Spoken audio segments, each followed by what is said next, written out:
Mm-mm-mm.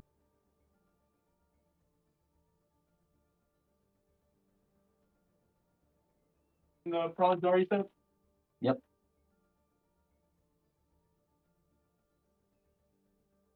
All right, we're live, by the way. Hot mic. Thanks for the countdown, Vinny. Love you.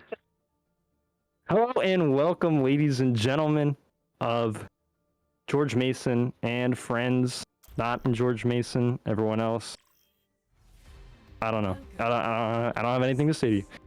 But we are gathered here today to watch and witness George Mason against BCB. I think Brian and Stratton College, Bobcats. These are two Virginia teams. This is the battle for Virginia. There were 3 teams in Virginia that made it to CSL playoffs. Shenandoah just lost to the Bobcats here. So this is going to be the battle for Virginia. And hopefully I'm not too loud. I am live from the room that one player is playing in. So hopefully I won't shout too loud. I'm going to be doing play-by-play. Let Griff handle the color casting here, so I don't reveal any strats. And I'll try to do my best here. Unfortunately, my Overwatch is not responding right now. No. So I might have to close it out. I thought I'd wait for it to start responding, but it's not working. And I am on team only spec, so that's fair. So I am in this room. All right. Well, anyway, George Mason is starting out on the brawl comp. BCB, no idea.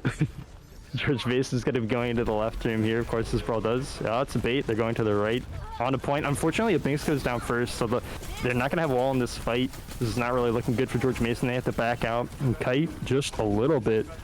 But thankfully, they don't forfeit any more ult charge here. Griff, you could speak up and let me know when your Overwatch is good. Otherwise, yeah, I'm in game. So whenever you want me to invite, when you want to invite me, I can join. Oh. Sorry. Yeah, we might have to just wait until. Yeah, we might have to wait for that one. All right, we've lost Griff for today, unfortunately. For the map 1, it's okay. It's okay. You'll have some input, I'm sure.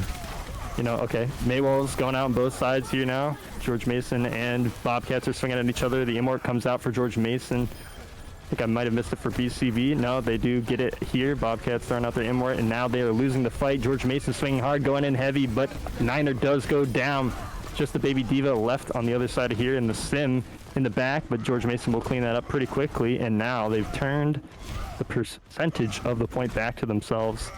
Only 20% over to the Bobcats here.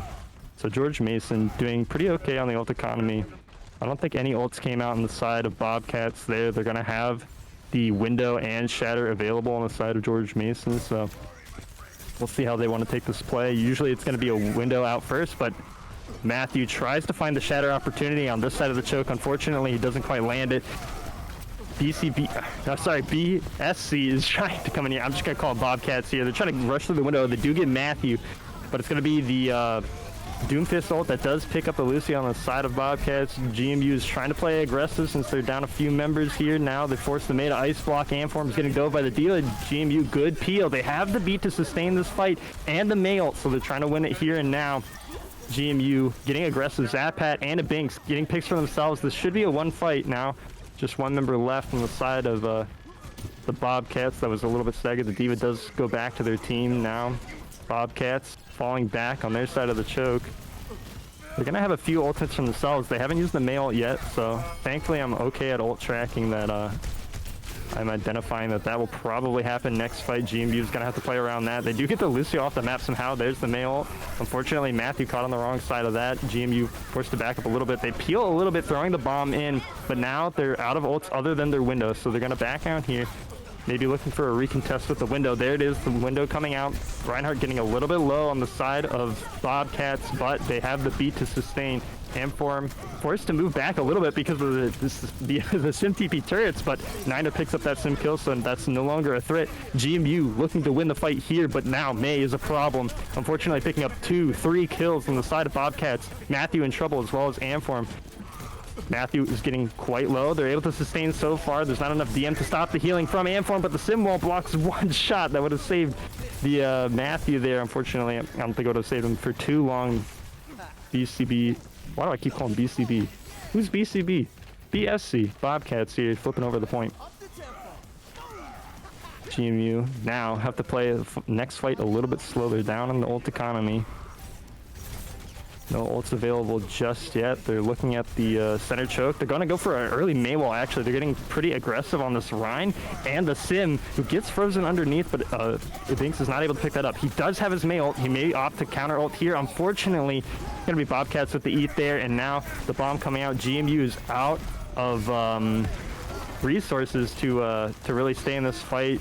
So Matthew does get the pick onto Lucio, but GMU needs to regroup fast. I can listen to Zat Pat ult track. They think they have window, shatter, and beat. This is so great being here, because then I get extra info as a caster. It's gonna be Matthew with the Earth Shatter here. Could be quiet during color, you know. Can't reveal too much information. Of course, you can't really hear me using their headphones now. Bobcat's getting a little bit aggressive. This wall is proving a little bit problematic for Matthew, but the immortality is gonna keep him up. The Shatter doesn't quite connect. I think the CC from Blizzard qualifies as stronger, so no one went down there. One update from Overwatch that was pretty good, updated the CC there. Now GMU is looking to take this fight. They're up 3 members. They have everyone, and they have the window as well, so they're going to throw that out, right? It's going to pick up the Lucio there. It's just the BAP remaining on the side of Bobcats for heals, and GMU is looking to flip this point back, and the Maywall is going to keep out the Reinhardt. They destroyed the TP, the May ult's out, and now they've run round up in the best of 3 that is Koth tonight. Or today is, of course, a best of 5. I don't want to ask to invite you now, though. I don't want to throw anyone off. Yeah, no Very worries. sorry, Griff. What do you think's going on right now? How's it like? How you doing? Doing pretty well. I'm just watching like the actual official stream like 3 minutes back or however long. You know what I it can is. do? What if I just stream my screen at the very least for you? Let me get that for you. Do that. This is a wacky stream today. Yeah, we're doing our best. We're doing our best here at George Mason. We're thrifty. We're innovative. Yeah, GMU out on the ball tracer comp. They have the Briggs then, of course, to peel for the back line. It looks like BC, or oh my god, I keep doing that. BSC? Yeah, BSC is running a similar composition. We can see it now. Now GMU peeling back a little bit. Have to watch out for this ball here. Binks getting a little bit low there on the echo now, but now this is a good pinch. Matthew gets a great roll behind. They are able to pick up the tracer. Unfortunately, Diva is the mech. They should be able to pick up the back line on the side of Bobcats, though, so there's both supports down. GMU taking control of this fight, right? Getting the baby Diva kill onto the ball there, and now GMU, 6 members strong, taking that fight win. Pretty good from George Mason. Matthew gonna set up on the high ground here. They got the echo as well, so they can fight both locations, whether it be down on the ground or up in the air.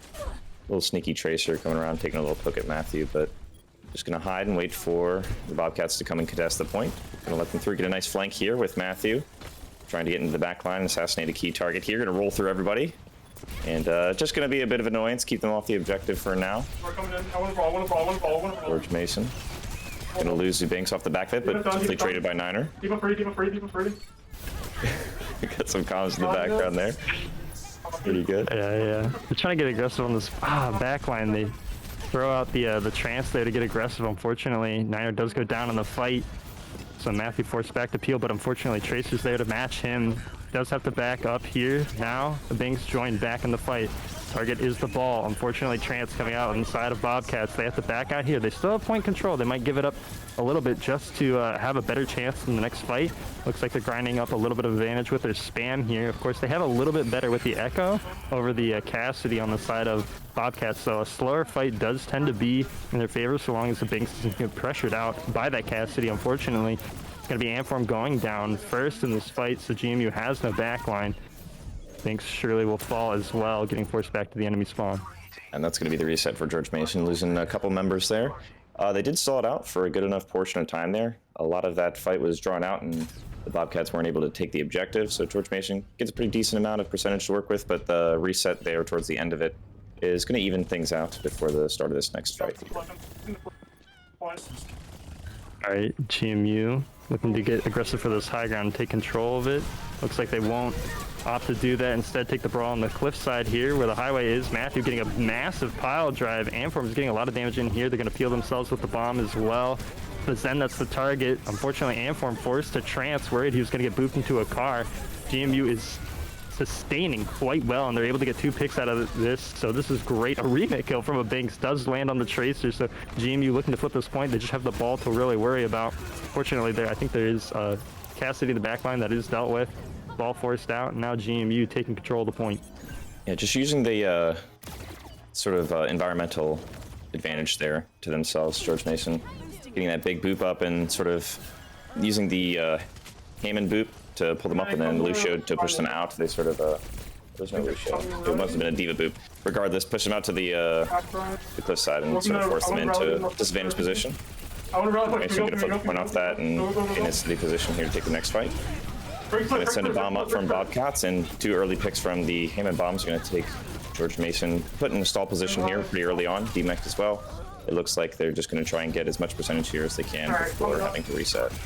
Yeah, unfortunately, the point flips a little bit early while Matthew was looking to stall a little bit longer, but not a big deal. They still have a decent amount of time here to regroup here and take one more fight to Bobcats. Unfortunately, they used a rally right at the end there. I think Bobcats actually ulted a little bit more, so... Yeah, they would have committed the Hammond and the Diva bomb early in that fight, and maybe a couple more. Yeah, they did. Okay. Looks like they want to go main. Niner forced a recall here. They're trying to take control of the right side. Again, these fights have been going well for George Mason. Unfortunately, Zappat does get stuck by the enemy Tracer. And now the high noon from Cassidy is going to seal George Mason's fate here. It's just up to Matthew to stall until his team comes back. It's a tall order. He will go down. Bobcats, I believe, have won this point, yes.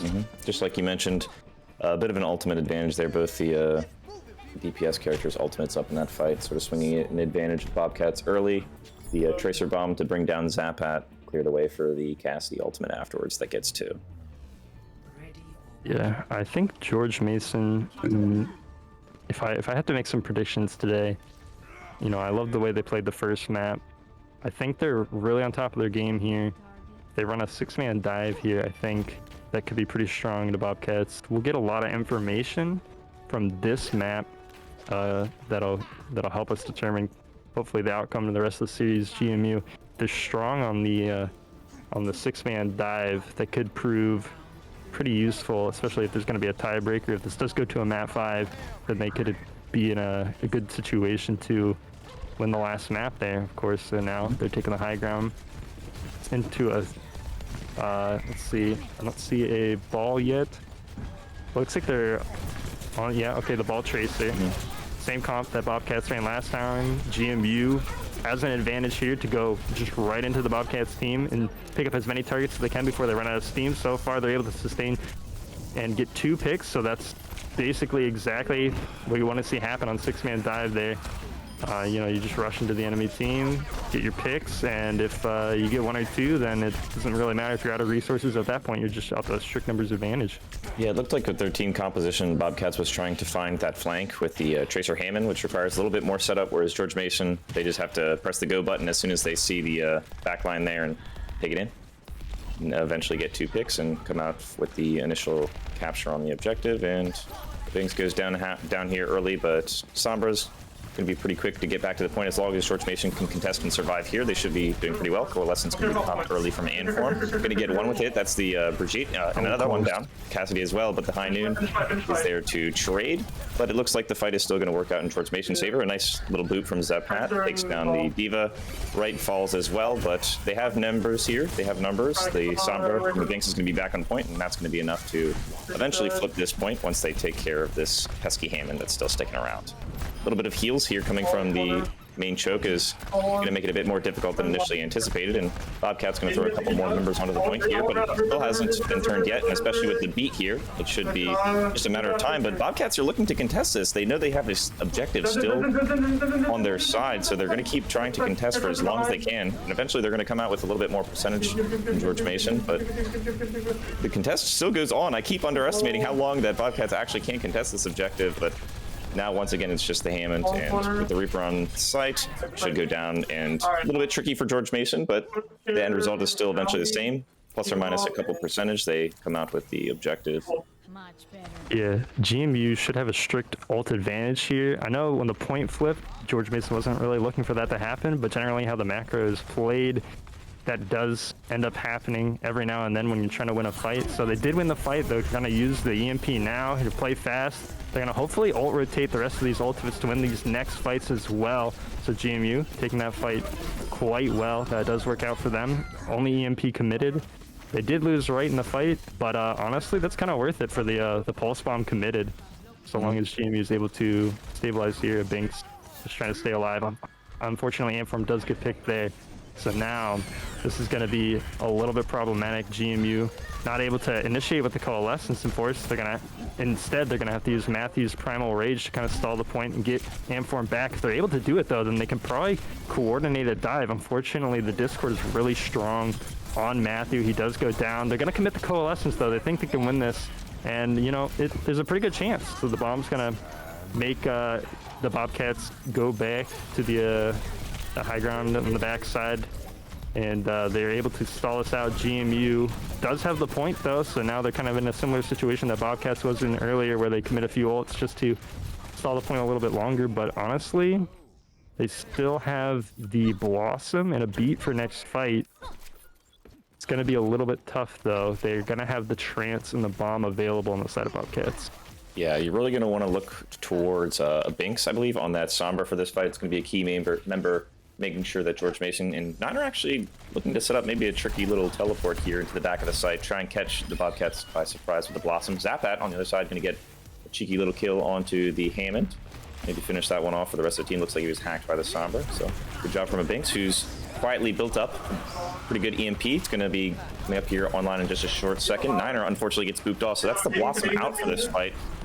And a couple of other members going down, Matthew as well, but Inform there to trade. It's going to be a close fight, probably a 3v3 right now for George Mason. And big EMP comes out and catches multiple targets. Going to be fairly easy to get them down, but the Hammond on the side of the Bobcats was hidden, so they get to bring out the bombs, and that's going to make things tricky for George Mason to contest here. There's going to be a lot of obstacles in their way. Thankfully, Matthew's back and going to make short work of all those bombs on the point with that Tesla cannon. Going to contest the main objective. George Mason able to the point. And Matthew's going to get the body in the way here. They're in a little bit of a tough spot. They're at ults here. They have to watch out for the Cassidy. Unfortunately, Wright does go down, but his bomb picks up the enemy Diva. GMU is looking to convert off of this Coalescence. This could be it. This could be the map win against Bobcats in the best of 5 series. The Coalescence does land on the Brig. They just need to get these quick picks. They need to have the good target focus. They're able to do it. Amform getting 3 kills. That's why they call him the boy Remain. GMU moving 1 map up in the series. Yeah, that was pretty dicey. We saw both those previous fights, each of the teams losing a key member early and just basically playing to get as much percentage as they can. George Mason successfully take the point, but losing ultimates and members, it's not clean, but it does come out in their favor. They push through, persevere, and eventually this big Coalescence. This was one of the ones earlier on, but Anform had pretty good Coalescence all throughout this that specific iteration of the map. Pretty good job. Yeah. I wonder how that actually happened. Coalescence and High Noon both traded. So that means they both got the final blow on each other. But neither is a projectile. Yes, exactly. So they really died at the exact same moment. Interesting. Anyway, that's a great start for GMU. It looks like Bobcats have been maybe doing their research against GMU. They're going to opt to pick Numbani here, which is, of course, the map that they were full held against Shenandoah on. It was interesting to see in that last map that Bobcats had their own strategy. They didn't switch and play into the same exact composition that George Mason did. They stuck with their Cassidy and their ball and their Tracer and sort of ran that into them and almost came out successfully with it. Yeah. Ooh. I'm a little bit nervous here about Numbani, of course. GMU got some additional practice here. Yeah, let me turn off my personal stream. Okay, good. we now got Griff in the spec, so this should be better. Let me remind them that I need to. We're setting up the lobby. My apologies, chat, on this one. Okay, they've adjusted my spec. Team names. Okay, Griff's now in the lobby. So we should be good to go for this next map. Of course, GMU will be starting out on the defense into Numbani. This should be better. Even if they don't get the full hold, they get to play a little bit more Numbani, and that's just more practice on Numbani. They should be able to learn more about the Bobcats, even if they can't necessarily win super confidently here. I don't think that they necessarily won't, but Bobcats, of course, very good team. They did win against, I believe, Waldorf in their local tournament, and they beat Shenandoah a 3-1, which GMU has not been able, actually, I was going to say not able to do. In CSL, of course, GMU won against Shenandoah twice in 3-2 reverse sweeps, but in a different tournament that I'm not quite sure if we streamed in Mace, GMU was able to get a 2-0 victory over Shenandoah. So Bobcats, of course, are going to be a tough opponent no matter what. It's going to be a tough map for GMU, but let's see if they have some new compositions or new strategies or play styles ready for Numbani to give Bobcats a tough fight. Yeah, absolutely, George Mason. After coming off that previous game against Shenandoah, they're gonna have looked at Like when Numbani. you're in team spec and the map starts. Yep, just looking at the nice grass fields. Chat can't see it, but we're staring at I believe the savannah. There's some birds flying around. It's quite scenic. A couple of Joshua trees Feel out calm and tranquility over me. And then you just get ported right into a monkey jumping around. Mike getting constantly triggered. Okay. It's okay, we're good? Yeah. Okay. I just see the green circle on Discord. I wasn't sure if my Discord broke. But I think we're good. Okay, let me know if that changes Griff. Did we lose Griff? No, I'm still here, man. Just hanging out. Microphone sounds good to me. Do you hear me in Discord? Right now? Yes. I couldn't hear. And what about Griff? I can't hear Griff. Really, you can't? No, can't hear Griff. I'm gonna leave and rejoin. Oh, man. Can you hear me now, Eric? Yeah, this is the tech difficulty stream. All right. Well, I'm not sure if I should cast Eric because I can't hear Eric now.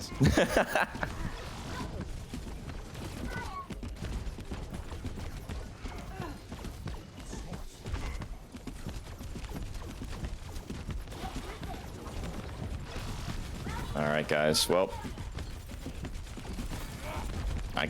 I'm not sure what's going on. Eric's gone though, so I'm going to take over the cast for now at least. All right, so the Bobcats contesting the point early. They're going to dive the top side. Can you hear Griff? Okay, keep going. I'm good. Guess we're going to lose 2 members early. It's going to be Matthew and Inform going down, so that's their main support line.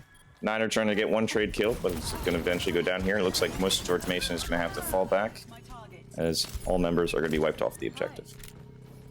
All right, we had a slight internet connectivity issue, but I am also back. GMU not able to hold the first point, but you know, if you weren't necessarily planning on that, you're not disappointed. So GMU strong mental, of course. Going into this, they're like, hey, this could happen. It's okay. It's okay. Gonna grind up our ults, play the composition, take the rest of the map, or hold the rest of the map. Matthew getting slept here. GMU still in the spam of Bink and Sky. Let's get the Ana a little bit low, but he is playing the Echo duel quite by the book. He's able to avoid the flight in the left shift from Echo. Stay alive. Unfortunately, Zaphad does go down. Binks is looking to convert. Is primeling. Unfortunately, does get slept, but Matthew's still alive on the point. 2 instances. 2 Winstons. Instances. I get 3 now. Instances. Oh my gosh, there's so many Winstons on the point. Looks like GMU is slightly in favor of winning this fight, though. They are trying to peel this enemy Poppy Winston here. They do have the normal primal here available from Matthew, but they're gonna just opt to actually use both and go in. Thought as soon as Amform was down, they were looking to kite, but GMU looking to get aggressive. I think this is a new GMU here. They're playing quite well. I think they're playing these fights really well. Unfortunately, Niner does go down here, so GMU do need to regroup at this point. It's only so aggressive they can get before they fall down here. Of course, Zapat and Binks will get picked off. Yeah, these fights are so scrappy from both sides. Everyone just either staying alive, maybe one or two people going down in the midst of it, and it's making it really difficult for either team to really get a firm lead so far. Fortunately for Bobcats, they're going to be pushing the objective this entire time, and off the back of that last pick, they're going to get to push George Mason all the way back to their spawn for the reset. But we do have a few ultimates coming up here, notably both the support ultimates for George Mason, so you're going to be able to start this next fight out strong with either a Valkyrie or a Nano Boost once things are set. And there's the Valkyrie, as we said, popped early. Zapat looking to keep everybody alive as they come in to contest this point. The Winston jumps in from Bobcat's, going to get anti-naded, so can't be healed, but pops the Primal Rage to get some of that health. And eventually takes down Niner there. So Bobcats starting off with a couple picks here, looking to push back, and they land a pulse bomb onto a Binks, so that's another member down from George Mason. Zapat may have wanted to res there, but not going to be able to, as the pressure is just too much from Bobcats pushing all the way into George Mason's spawn to make sure that he goes down. George Mason. Yeah, luckily they're able to regroup here as 6 and recontest the point.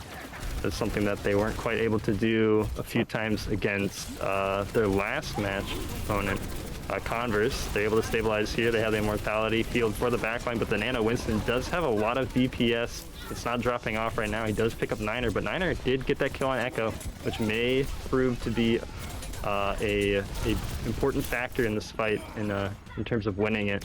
Matthew able to get the main tank difference, taking out the Winston there. It does go down to the Tracer, unfortunately, but GMU now starting to clear the rest of the members of Bobcats up.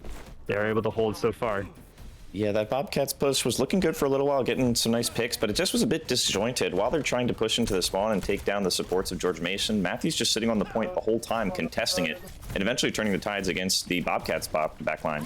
So eventually going to work out in George Mason's favor. They're going to hold, and going to have a couple ultimates online for this next push. Binks, most notably, has the duplicate, going to pop that early here, and turn into Winston once more. It's sort of a common theme here. Winston apparently being the one that they want to duplicate. Going to get them all into this room in the back and dark, and that's going to be a lot of ult charge gotten for a Binks. Going to pop the Primal Range and knock everybody around, but while I say that, a lot of members from George Mason are falling. The Binks going to lose the Primal Rage as well and have to go back into spawn to heal. It's going to be just Matthew and Wright left on the point alone here, and they have big beefy health bars as tanks, but no healers to back them off. They're eventually going to have to go down, and George Mason not even going to be able to contest in time. Yeah, unfortunately, 2 minutes and 50 seconds on Mbani is a pretty impressive attack. GMU had a good good game plan there with the pinch and the left side there when they sent Binks with the Winston copy on them. Unfortunately, he was a little bit too far away to get any Tesla cannon damage on them. They did start off with a pick in that fight, but Bobcats able to equalize there and then turn the fight in their favor. George Mason gonna get to try their side on the offense here. Let's see what they've got, if there's any new additions to the last time we saw them on Numbani. Yeah, I think last time we just saw this composition. Yeah, similar composition, yeah. So maybe they've decided it was just the execution, not necessarily the heroes that they were taking. Is this what we saw against Converse? I think no, we didn't saw Numbani. Never mind. I meant against Shenandoah. We saw yes. And I also believe they had a Genji as well instead of the Cassidy. That's true. They ran the. They started with Echo, I think. They might have finished with Genji, but I do remember some Echo. Definitely some variation here. Yeah, so they're looking to pull a little bit more of. We see Utah running there with the Orisa. They're gonna try to take control of that one high ground.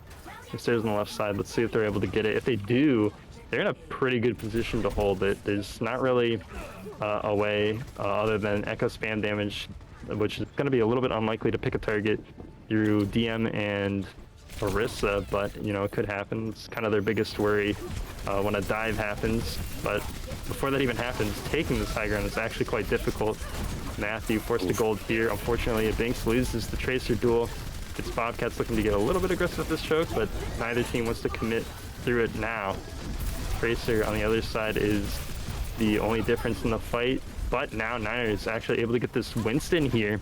Somehow gets stuck on the high ground. It's going to be right. It's going to contest the point while Zappat is peeling for his backline on the stairs. Does get that Echo kill. The backline for Bobcats is still quite safe on the high ground. Right's going to boop him down. Now Binks is able to get the pick onto the brig. So great play from George Mason there. GMU did take a little bit of an interesting turn in this fight by dropping Matthew down on the point and not holding their high ground. So now it's just Amform up there alone. Cassidy's also on the point. He does go down. So this isn't the safest place for GMU to play. Unfortunately, this may bite them in the butt. But so far, they're able to get that Tracer pick in the fight. It's going to be a tough one, but it looks like they are picking up the members of Bobcats. They do have a Primal to worry about, but Binks is looking to land the pulse on the brig, does connect it. Now GMU looking to take this point. Just the Winston and the Ana left to kill, and honestly, that's not a big threat. Yeah, big explosion there towards the end. George Mason converting on all those kills that they needed. Get the Bobcats off the point, and going to be looking to push forward here, just leaving one member back on the card. That's going to be Niner, as the rest of the team pushes forward to sort of scout the location of the enemy and maybe get a couple picks in the meantime. Bink's going to try this Tracer duel again on the backside. Has a good advantage so far, but going to just look away, try and find another person on the high ground. But just poking and prodding, seeing what he can get. In a sticky situation here with no blinks, but it's okay. Bobcats aren't going to commit too many resources towards him because they got a fight to worry about on the front side. Nine are going to pop the high noon, but only going to get the duplication out of the Echo. So that's good enough, though. That's a big, beefy secondary Winston that Bobcats won't have for this fight, and George Mason going to force the remech out of the Diva on the high ground. It's close, but Niner doesn't go down. He manages to dodge that bomb. Going to be pushing in and taking down the Winston. Niner putting out a lot of damage here, forcing the recall as well. George Mason have one pick here, and they're looking to push the advantage. Diva going to dive into the back line and be swiftly demeched again. Binks on the back side of the fight, winning that ever so prevalent Tracer duel in this game. And George Mason going to once again take this fight pretty cleanly. No members going down at the end of things. Yeah, I was a little bit worried at one point there when they did demech that Diva, or I think the Diva threw the bomb. Either way, Niner was able to land a headshot on that, but not close the kill. I was afraid that Bobcats were going to equalize there, but they're just able to keep their core up in that fight, and Niner was able to frag. The Binks was able to play his role, and GMU able to take that point there, so great work on them. Now it's going to be Bobcats moving over to a little bit different composition here. Now the double bubble with the Hanzo, so they have to watch out here. Zappat is going to have to get nanoed here to stay alive. GMU is trying to stay six members strong, but unfortunately, later there on the Hanzo is able to get 2 picks, so GMU down 3 members, 4. They're going to not be able to push this anymore. Yeah, unfortunate for George Mason. They thought they were ready for the fight, and just unfortunately getting a couple of good shots out of the Hanzo. Puts 2 key members down. Niner looked to be in a good position there. A lot of the Winston and Zarya utility was already committed, so was looking for a high noon, but just gets headshot by the Hanzo from a pretty good sight line. That spells the end of that push. Gonna take that as a sign and switch off of the Cassie and go on to the Ashe from here. 1 Niner signatures, and the fight starts once more. Gonna already have the Winston bubble committed from the side of Bobcats, and that's gonna lose a lot of their sustain in the fight. Right gets pushed low and throws the bomb and gets 2. Really good bomb from Right, and that's gonna probably spell the end of Bobcats here. They got a couple pesky members to clean off the point, most notably this Tracer that's still staying alive just for a moment longer, and now is gonna start the real push. George Mason gonna have to decide between staying on the cart and pushing forward to try and keep these Bobcats members in the spawn. Niner up on the high ground, throwing a dynamite in there, trying to damage the targets before they even get the chance to contest. Both bubbles going to be popped from Bobcats early, so their defensive capability is going to go down here shortly, and that's when George Mason needs to strike. But Niner are going to be taken off the backside of that. But as I say that, the C9, oh my goodness, the enemy is kept off the point. Hold that. Wow, this is just Right's world, and we're just living in it. Bobcats were like bombed cats. They lost 2 members to the Diva bomb there, and then Right eats the grab. My goodness. And somehow that up to time. Yeah, that impressive scoreline we mentioned was just at the end of things, shaky start, but matched from George Mason, and looking pretty good here. Yeah, it's like a pause is going to come out. Pause. This is attack pause. Who's calling it? Just a Bobcats quick has rejoin. Technical ish. Huh? Oh, they probably do. Yeah, this man DC'd. He's probably gone. Yeah. But wow. Yeah, I'm really proud of the what GMU is doing here. The changes they're making are just really intelligent. You know, I haven't seen them play that composition with the Orisa and the Cassidy there, and I think I referenced it once before that dive isn't the only composition that you can play on Nimbani, and so it was nice to see actually them pull out those characters to play a little bit of a different style. And Bobcats was just not ready to adapt to it, and that's the kind of plays you need to make if you want to keep your opponent on their toes and keep them just like mentally, just like too engaged. You know, you're making them think too much.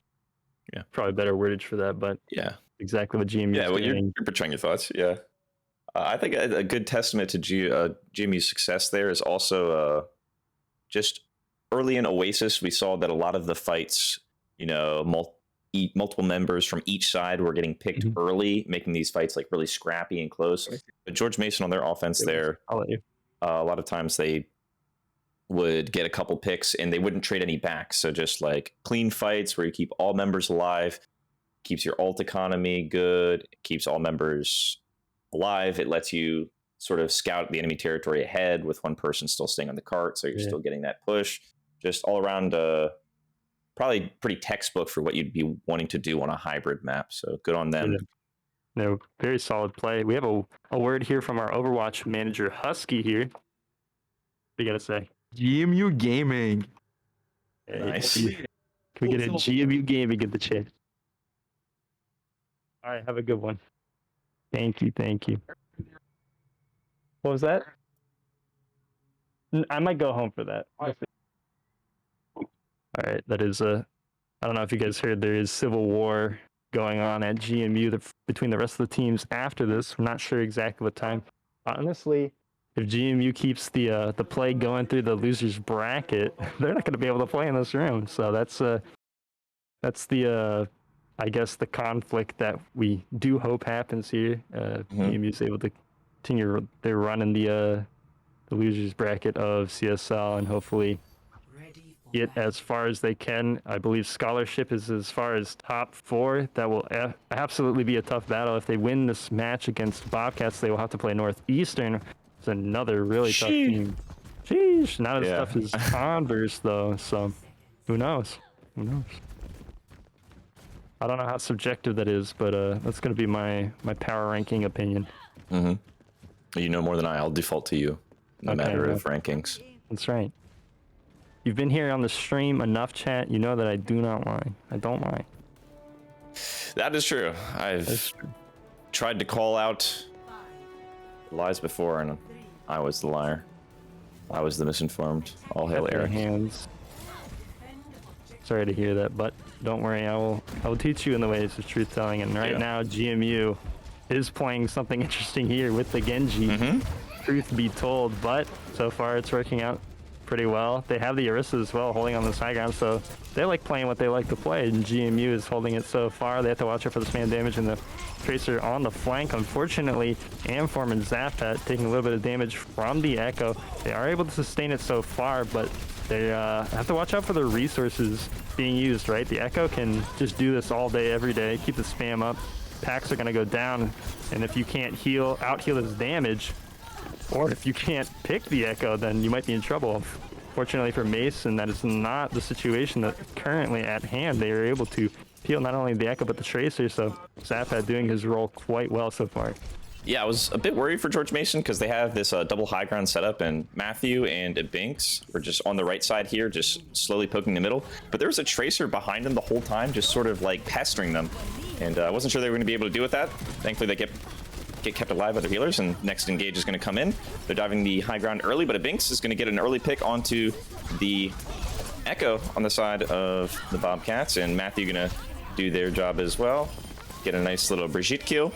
And rally going to be popped from George Mason as well, just to keep everybody alive while they clean up the rest of these members. Binks going a little chase for the Tracer, but not going to overcommit. Has the blade for the next fight. Wants to keep this armor on for the next Yeah. one that got Well played lost. so far. There's Average 20 level seconds remaining. Sorry, I'm talking over you. You're good, you're good, That you're was good. an interesting play that Matthew was on the low ground. It just completely stunted Bobcats' ability to get their supports onto the point. He was just there, and then unfortunately I don't have Husky here to tell me what sound a Nano Bongo does make, but I'll tell you what a sound a blade makes. Shing shing, one kill, 2 kills, elimination. I forget what sound that makes.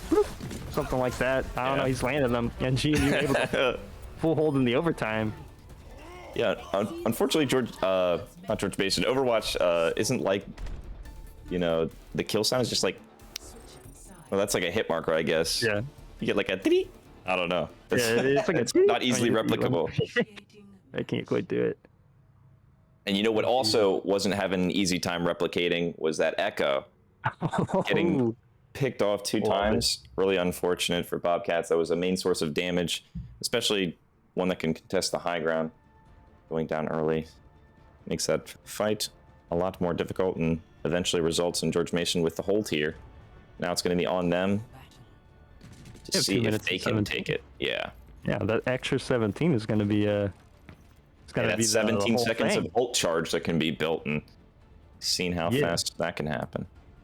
And again, they got a pick. What was it? I think a Binks went down to the Tracer 1v1, but then they were able to convert 1 kill and take the high ground. And I believe it was Matthew getting the that's right, I think it's Brigitte Winston. or the Winston. Either or. I can't recall. I think that was an occurrence in either fight. The first one, it might have been the Winston. The second, it was the Brigitte. Right. So it is a hard play to replicate. Of course, getting picks is not the most consistent thing to rely on, especially in this composition, unless it's a Tracer that's found an open target. So GMU still has to fight this battle for the high ground here, and Bobcats are well aware of it, seeing the composition GMU is running. So let's see if they adapt to what GMU is doing. Binks is taking the duel again. He gets the Tracer very low. They recall, but unfortunately he's not able to get that kill. He does have control of the Mega over there, and GMU has this high ground. So now they have a little bit of an advantage in the fight, so long as the Binks is able to stay alive on the point. Right's going to drop down as well. They have to peel on the high ground, and this is a composition that just loves it when you do that. They're able to pick that Winston, no problem. Unfortunately, Oh, Binks hit right around the point. No one's going to contest. No, oh my god. And that really happens. I see the brig drop down. You can see the salt pouring out of that armor.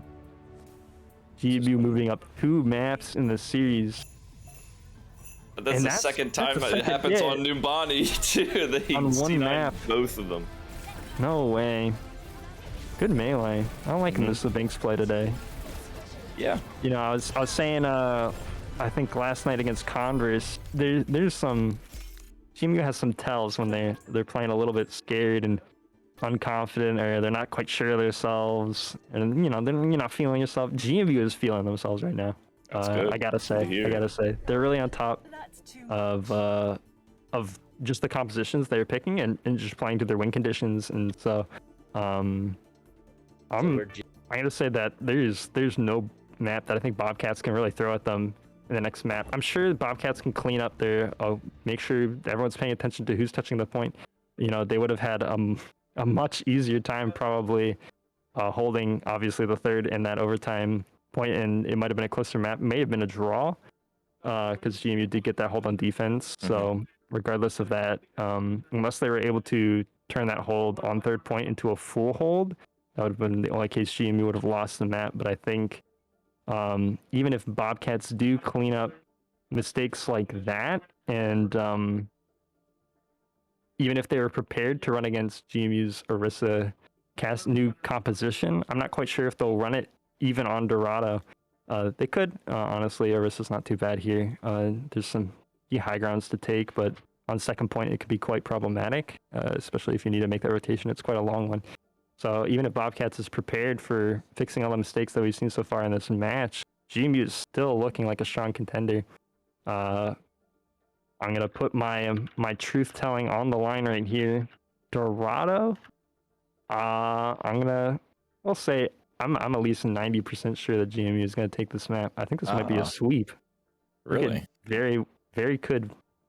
I think I'll be able to make that accurate assumption when I see The team this counts. first fight. I'm gonna see this first the fight, first and fight, I'm okay. gonna call it right there whether this map's a sweep or if it's not. The all-seeing eye requires the first fight to be seen, and then we'll go from there. Yeah, you know, this is like the closest thing that Overwatch has to a potential halftime. Of course, you know, in a best of 5 series, you don't really know where the half is going to be, but Bobcats either have to turn it back on and start playing confidently, or they don't, or they're trying to adapt to GMU in ways of, we can't really play what we know. We have to get innovative, but not in the ways. There's 2 ways you can get innovative, right? GMU is like, we'll pull out the Orisa and the Cassidy here and take this high ground. It's innovation in a simple way that it's easy to execute that. The macro isn't that complex.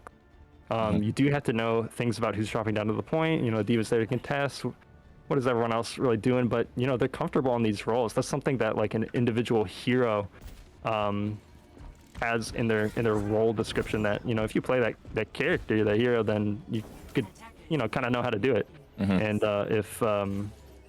if Bobcats are looking to adapt to this and they're playing something that is a little bit more macro intensive to try to counter what GMU is playing, then they're really gonna struggle. And something like double bubble, I forget if they tried to do that on the 3rd point. Yes, that was Nubani 3rd. Yes, I don't. And they kind of stayed true to the composition, I think, on their defense to what they started with, so they didn't get too innovative there. But stuff like that on the 3rd point, where it's like, yeah, double bubble has some complicated macro that you really have to be on top of with the ultimates, and you have to be careful here. All right, well, this is the first fight so far. The Binks is going to go down. Bobcats maybe looking to turn it back on, put the pressure up. GMU is going to have to kite here. Fortunately, no other members go down. They do lose that good positioning, but GMU is still playing confidently, playing smart. Going to be a Binks coming back here. The target is the enemy Echo and Mercy. They are forced out a little bit. The Winston gets incredibly low, and they are able to pick it. All right, my prediction: GMU wins this match. All right, okay, yeah, I was watching a Binks with a little bit of sadness, knowing that, like, you're the Echo and you have to play into the Echo pocketed by the Mercy. Like, that's no fun. Fortunately, right, able to jump up and help them out here, but it's always going to be a losing battle from the side of George Mason unless they find a better fight elsewhere, which is what they're looking to do right now. Binks finding the Tracer on the flank, going to take them out pretty easily, and that's a lot of information gathering down for Bobcats. Binks still feeling aggressive, going to try and retake this high ground from the Echo as the Bobcats Mercy tries to heal another player real quick, but just going to be flying around in the sky for a little bit. Echo jumps through. Binks going to pop the laser, able to take them down, get the execute there. Going to have to fall off, and Mercy still being threatened, not going to be able to get a res off, but doesn't seem like much of an issue as multiple members of George Mason go down in the back line as I'm focusing on a Binks who's still doing some work, taking down the Winston, who is eventually going to be resed, and George Mason going to have both tanks grouping up in dark here. Right is going to trade one back onto the Tracer before he has to get out of dodge, and George Mason sustained that fight for a little bit just off the back of the tanks and a Binks, being a bit of a nuisance in the Bobcats side, but eventually, all things considered, the members that go down the back line, they're going to have to fall back for a second and try and recontest before this final point comes in. They're going to be running in. The Molten Core is going to go down on the point, so Bobcats are going to have to get off. The Rally's going to be popped as well. But the Primal Rage comes in from Bobcats as to push all members on the side of the corner before they pop the Diva Bomb, which is not going to catch anything but Niner's turret. So the fight continues on for George Mason, and Bobcats are going to find the Ana. That's a big pick from a Binks to sort of bring this fight in their favor, as not many other members are going down. And Niner going to find a hammer kill onto the Mercy. That's a classic one, and the Binks is going to say, all right, that's enough spotlight from you. I'm going to take the rest of these kills. And George Mason going to successfully repel that offense. Absolutely. That was a great retake there. I saw it. The ults did kind of favor GMU so long as they played around things like the Diva and that Winston, I think, had Primal. I quite forget. I don't quite remember. Winston Primal pushed a lot of members into the corner, and they tried to answer with the Diva Bomb while they were on there, but successfully able to avoid that. Yeah, so GMU is doing so far so good. They do lose the turret here, so now Tracer has an opportunity on Bobcats to get aggressive. A big Dynamite's landing on GMU. They have to watch out. Zappack getting quite low, is able to kind of bash himself away to safety. as the Winston is peeled. Unfortunately not taken down, but GMU is able to still stay alive. The peel bomb is incredible. Oh my god! Bombed cats. Bombed cats. Right is crazy here. You just get the 5-man bomb, and now 30 seconds remaining for Bobcats to even try to take this. That's incredible. Zappa getting so low there. The immortality field committed just to keep him alive. And even off the back of that, the Tracer's still back there, almost taking him down. And then just answers any problem George Mason could have, just bombs the whole team, sends the ball back to spawn. And they're going to be hard-pressed to even contest this one here. Pulse bomb comes in early. Okay. I'm taking your flame again. It's going to be Niner with the molten core that he's ready to throw it at any moment. Does throw it out now. The Primal's pushing members of Bobcats away from the point. The Diva tried to contest. Niner there with the molten core. It does get somewhat answered here, so now GMU in a little bit of a tough spot. They do finally get this Winston dive on the backline to work for them, so unfortunately GMU is not actually able to hold the fight there. Right, able to contest a little bit longer, but unfortunately does go down. Yeah, just not able to hold on long enough. George Mason was really close to that rally, which is up now from Zappat, and the bomb from right. Almost available instantly after getting that gigantic one, so that's something to be said there. Right, doing a really great job, but a couple members going down. Some key picks from Bobcats coming through, and gonna be a pretty good hold. Almost setting it to overtime there, but just gonna have to set up on this second point here. Trying to retake the high ground. I like George Mason not immediately stepping down to the low ground here. Gonna work their way up and try and contest from better side. A Binks switching on to the Tracer now. Gonna be looking to poke and prod while the rest of George Mason gets set up. And looking for a bit of an angle here. George Mason climbing the high ground up. This is a bit dicey.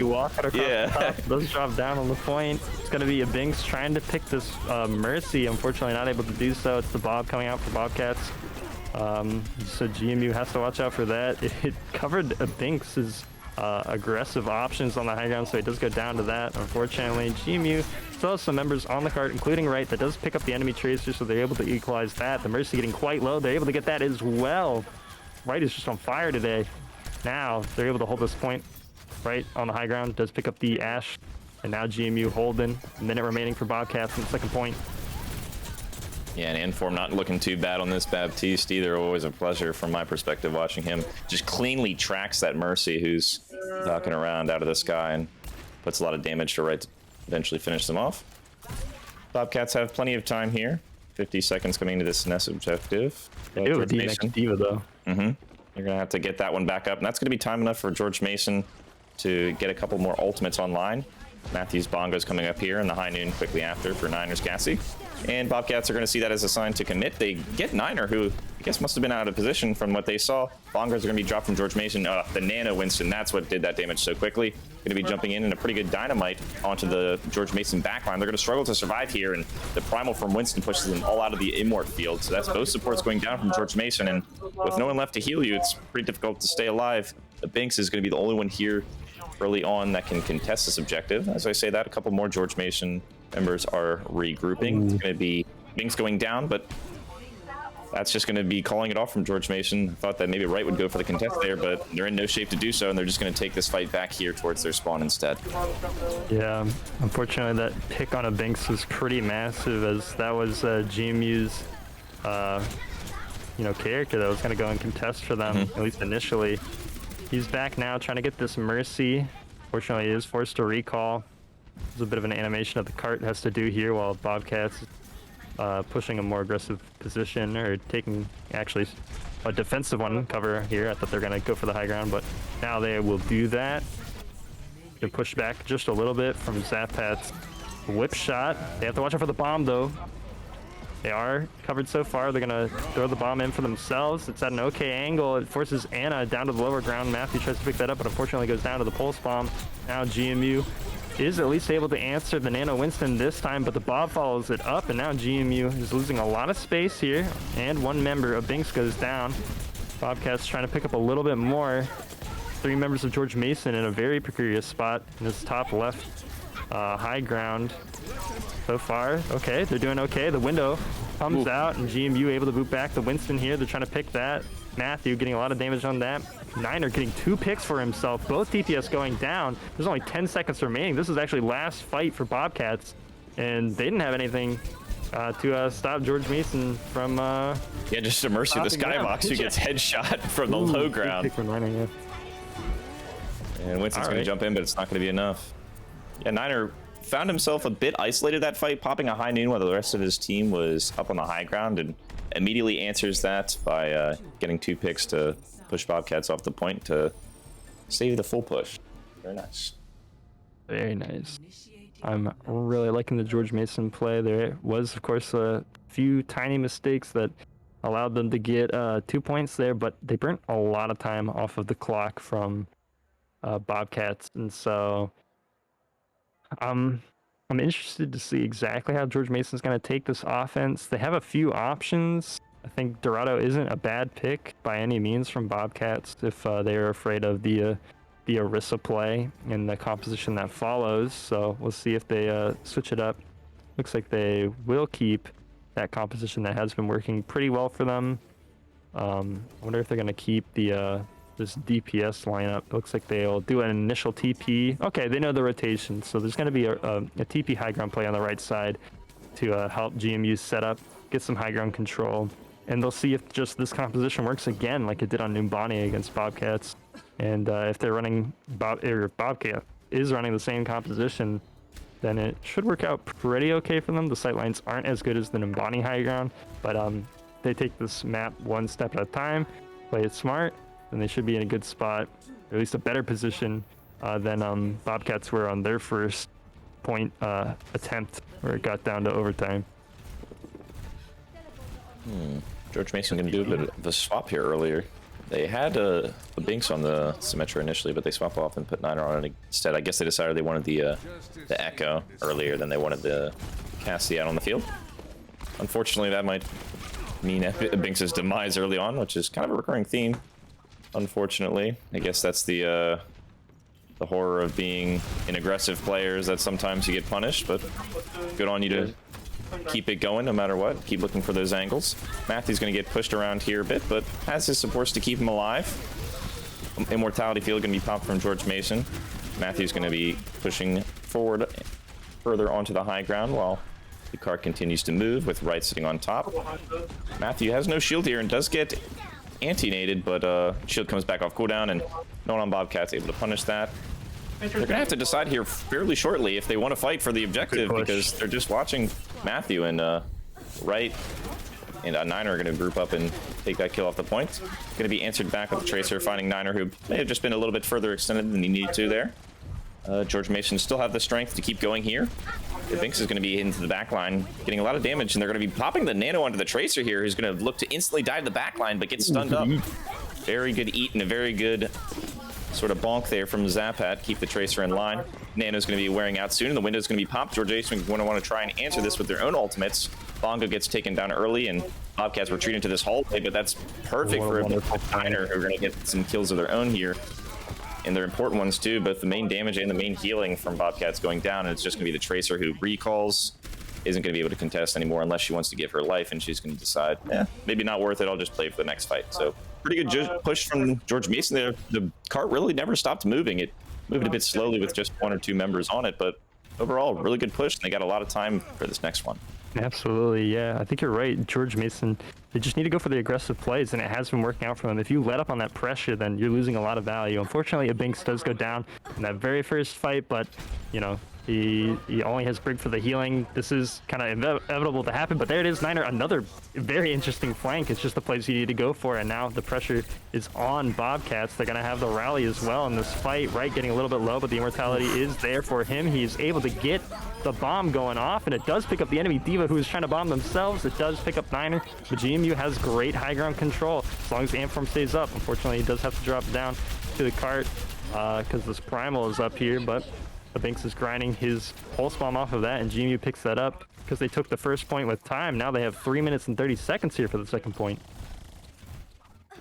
Oh, and a little Tracer duel once more. Binks, like you say, Binks may go down once or twice, but never lets up on the pressure, and that's a good sign. Pulse Bomb goes in, just barely misses the Zenyatta on the backline, but there's more kills to be gotten here. Binks can't stop going in and is rewarded for his efforts with a pick onto the Mercy. The rest of his team is distracted, or the rest of the Bobcats team is distracted with the Binks in the backline, and George Mason is able to sweep the rest of them while they're turned around looking at a Binks. Binks comes back in just to pick the other support, and George Mason got a nice free push here towards the end. Bobcats, it's going to be close if they even want to contest this point before it gets to this objective here.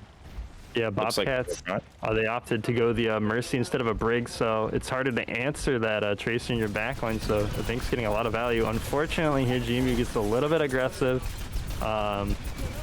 you know, more than I guess they usually are in these fights, and get a little bit punished for that, but honestly, not the worst thing to happen. They're able to convert. One more kill. It's not like they overcommitted a bunch of ults in that fight and lost it. You know, lost some members, regrouped. They got the ball kill. Unfortunately, that will be back pretty quick. So Binks does have to watch out that he doesn't lose all of his resources in this Tracer 1v1 over here, because if he gets collapsed on, then that could be problematic. GMU is pushing up main right now. It's going to be a Niner and Matthew on the low ground. It looks like Niner was answered by 2 members of GMU, but the pool pulls. It picks 3, and now Binks has free reign over this Mercy, gets that as well. GMU, what coordination? Yeah, Inform even popping the window there, but isn't necessary, but we'll take that every time.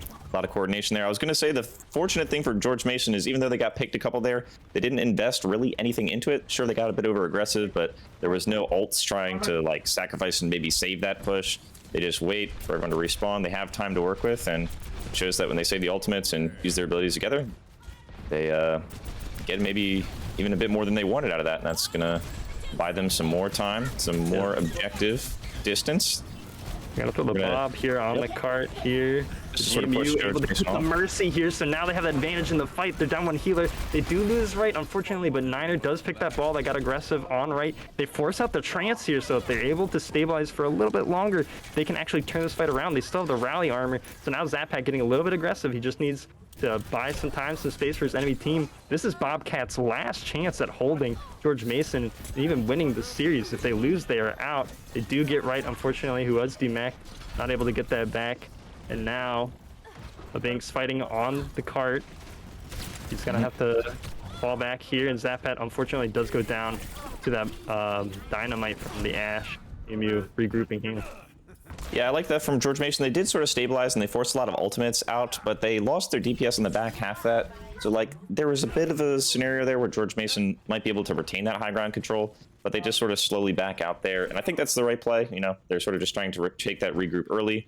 Fortunately, the dynamite gets thrown in and Zapat gets picked off the back of that. So it takes a little bit longer than they may have wanted to. They're not as rewarded for that play as they should have been, but all good in the end. They're going to be jumping in here shortly. Binks goes in the background, looks for a bomb, but wants the target to be low first. Doesn't work out, gets taken down. Now they're going to be doing this tracer in the back and is going to get that pick. Matthew also taking out Bob. So the numbers are in George Mason's, well, they're about even right now. And it's going to stay that way as 2 more picks, 1 for each side, come out here. Niners on the cart alone, going to be taken down, not in the immortality field there. So unfortunately, it's going to be a kill for the Bobcats, and they're going to res as well. So George Mason at a 2-member disadvantage now. Still trying for this fight, though. Binks is doing his best, using multiple melees to take down the Zenyatta there, just to sort of even things out. And the Tracer is low as well. Might be able to get this one, but just gets caught the wrong time. A little heal beam to keep alive for the recall. And George Mason is somehow still contesting this objective when they really didn't have any business doing so. Yeah, despite multiple people going down, they stalled long enough. Yeah. Yeah, Binks has been doing a great job in these fights, actually, early, contesting the ball, so the Bobcats haven't really gotten really good hits. Fortunately, they have been winning a few of these mid-fights here. Niner's been on the back, dealing with the Tracer, but he really wants to be up front dealing the damage. And when he has to do that, he's not able to do plays like this, which is a double kill, high noon. So now GMU up 2 members. They do have the trance. Bobcats is looking to get aggressive. They have to if they want to convert this fight. They do get right down, but GMU is pushing. Their core is strong. And popping on Niner, getting another kill on the Zen. He's getting super aggressive. This could be it for Bobcats. GMU could be your champions of Virginia, getting the 3-0 sweep. They have a lot of ults to fight through, though. Now the mines, it's too much. Amform going down on the high ground. It's just ball to contest. And then the Binks is there as well. But unfortunately, Bobcats were somehow able to turn that fight around with their spawn advantage. And GMU so close, but not able to take this map. Yeah, Bobcats not gonna make the same mistake a third time, not letting that cart get pushed while they had members to throw on it. George Mason it's gonna take them at least one more map here, maybe more, but we'll see. It was very close. That high noon was great from Niner, and I can't overstate how important that was, because on the back of that fight, the Baptiste in the background was very low from George Mason and Form, was barely being kept alive. There's that gigantic bomb we saw out of right. Yeah, absolutely massive. Are you not satisfied? I'm a little unsatisfied because now that means I'm a liar. Said GMU would win that fight. I don't know who I am. At least anymore. It was close, right? You know, it wasn't like it was some. But yeah, at least it wasn't like a complete. Like I was so wrong. They got full held. Right. They just had a better time on the first and second points, but third point is pretty tough to take. Of course, GMU was able to hold it, but they just got the cart a little bit further than GMU, and so that's why they win the map, of course. But it's going to be GMU's map pick going into a 2CP, and they've been pretty confident on those, so it looks like they will be selecting Anubis going into the next map. And now I'd say, well, I'm not going to make any predictions anymore, but You don't want to curse yourself. Yeah, I don't want to curse myself, the team. I don't want to have any influence on this match whatsoever. But I'm feeling still pretty good about GMU. I mean, they're still playing smart. They're still playing well. There's no signs of anyone getting unconfident about their own play. So I'm liking how I'm seeing GMU, and I am, I guess, feeling a little bit comfortable. But I think that they will still win this match. If they don't win this map, of course, I might be sweating a little bit. So we'll see. I don't want to see a reverse sweep against George Mason. I know how fun those are to watch, but for me, myself, our viewers, and George Mason, they don't want that. We don't want that. Yeah, and we know George Mason is sort of a mentally strong team. I wouldn't expect anything like that just yet. They're still showing strong signs, and as we mentioned, it was a close map. So they're not out of it yet. We've seen George Mason's Anubis here plenty of times on the channel, and they've shown to be a strong team on it. So I'd say we still got a pretty good match ahead of us. Yeah, that's exactly right. I totally heard every word you said and did not pull my headphones out of the computer. Well, it's all right. Our viewers got some enchanting words from Griff that you'll just never hear ever.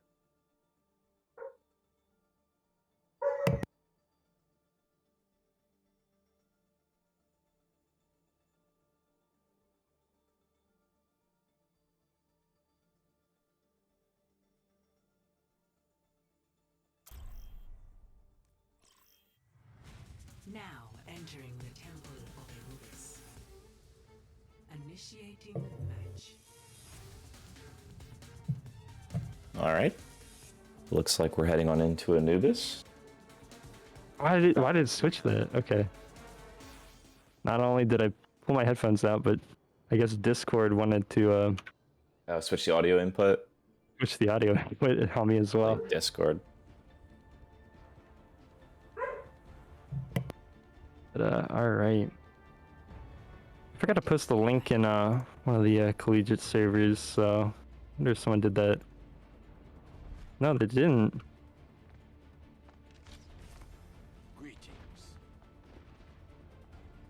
Attackers incoming in. All right, got that post. I got to do that earlier. But of course, GMU's still up 2 maps.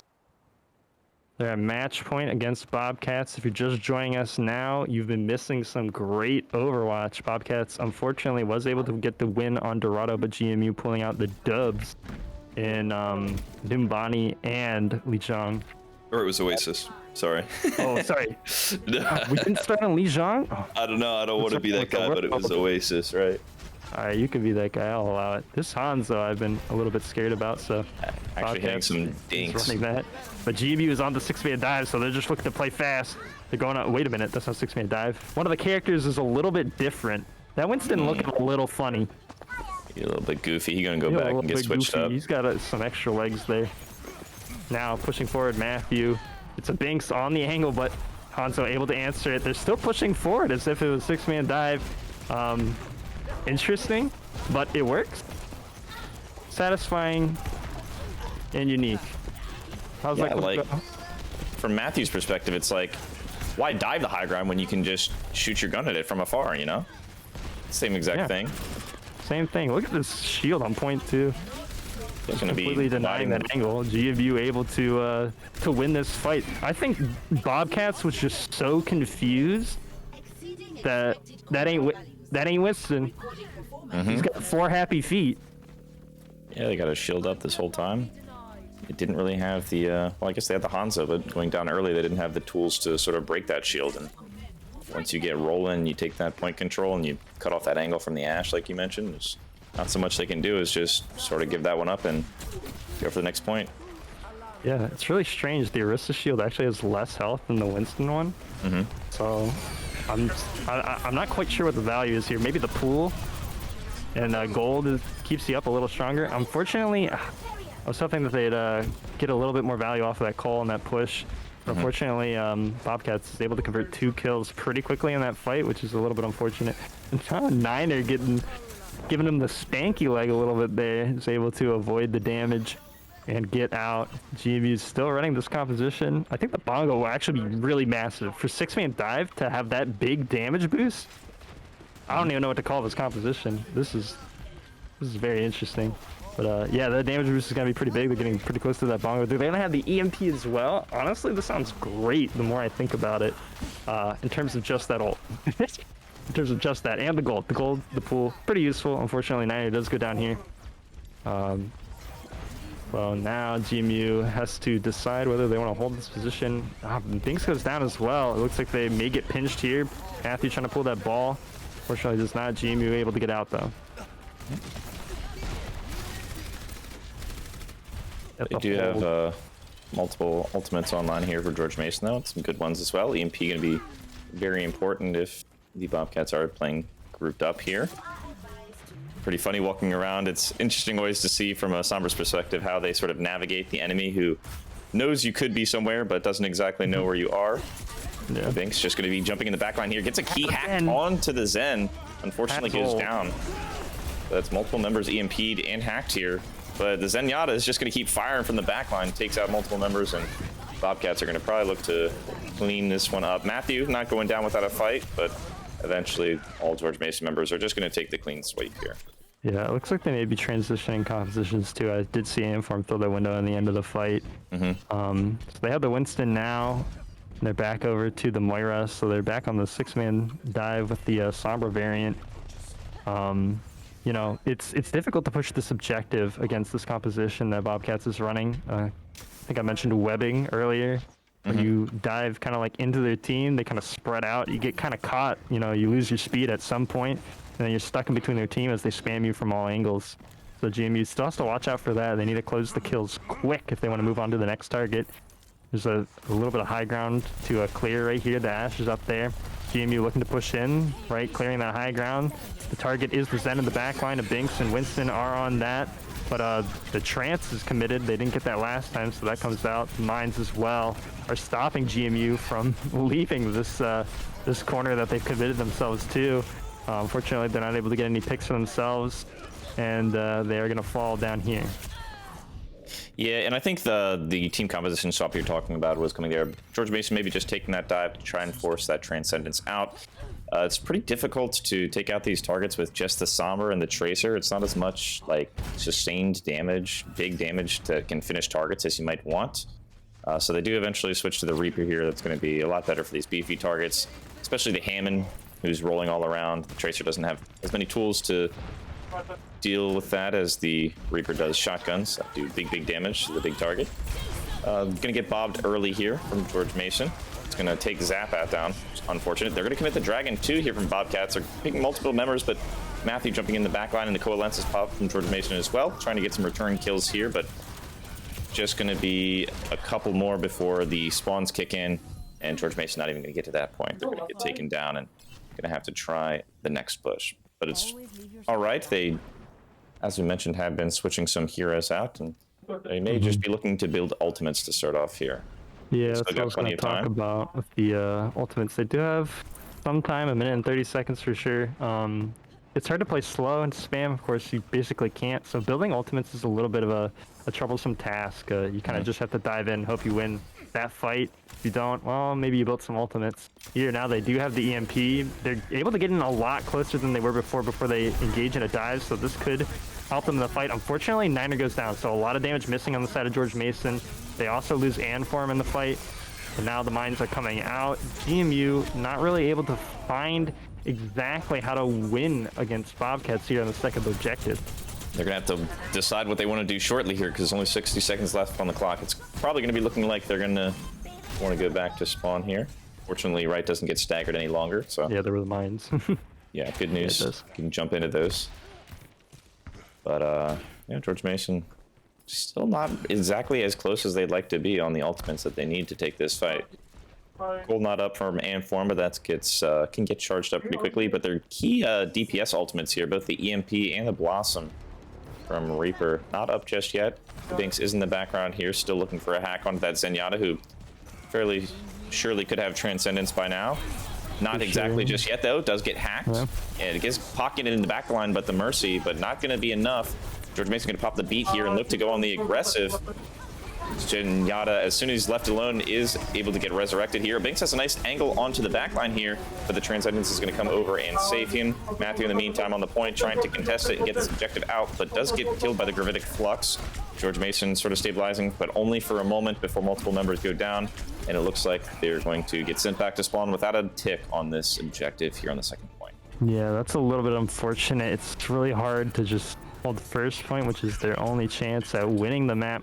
Second point, you might be able to hold it with 0 ticks, but a lot of times teams that take the first point are able to snowball off of that capture and win the next fight with ultimates, which is the scariest thing George Mason has to be aware of. Unfortunately, the last time they played Anubis was a lot better than this. They didn't really find the way to stop the defense on Bobcats.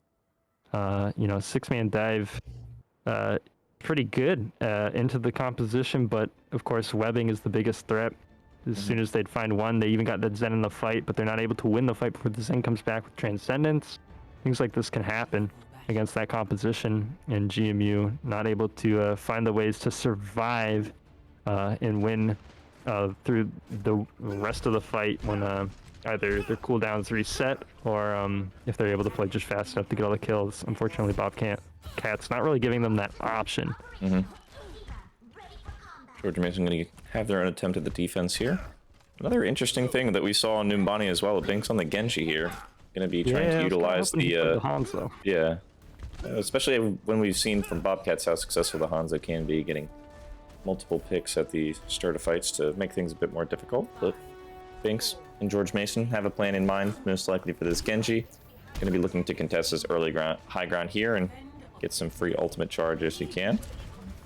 But the Hammond is coming in pretty quick from Bobcats. Binks dashing in to contest him, just use his body to block him off for a moment, but Hammond is a difficult character to contain. He tends to go where he pleases. Binks finding a good angle onto this Ashe in the backline. That's going to be a ton of damage locked out from Bobcats, and they're going to have to take this fight on George Mason's terms now without one of their primary DPS. Binks still in the backline here.